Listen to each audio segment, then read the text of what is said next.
Let me tell you about last week's dumpster fire.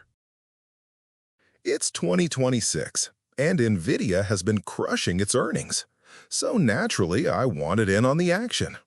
Just before the big earnings announcement, when I knew the stock would spike, I placed an order to buy a small number of shares.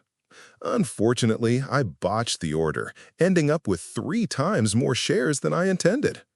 And to rub salt in the wound, I was right that NVIDIA would crush their earnings, yet the stock somehow dropped instead of soared. I figure NVIDIA shares to be valued somewhere between $60 and $150. So what did I buy them at? Well, like an idiot, I paid $203 a share. With my portfolio on fire, I sprang into damage control mode. First, I sold a call option with an aggressive strike price of $205. As you know, selling a call gives the buyer the right to purchase the underlying shares at the strike price. In my case, I was desperate to escape this mess, so I hoped against hope that NVIDIA's stock price would surge past $205, triggering the call option and allowing me to unload my unwanted shares.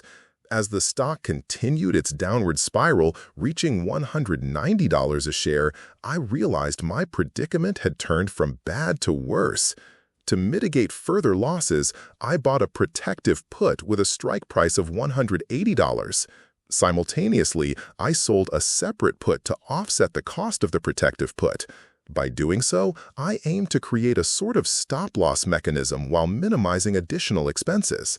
In a twist of fate, when NVIDIA's stock dipped to $185, I seized the opportunity to buy back the call I had previously sold, pocketing a small profit. Friday closed with NVIDIA hovering just beneath the $180 strike price of my protective put. Now I'm faced with a difficult decision: sell the put for a profit and hope for a rebound, or hold on to it for safety. If anyone has a crystal ball, please let me know.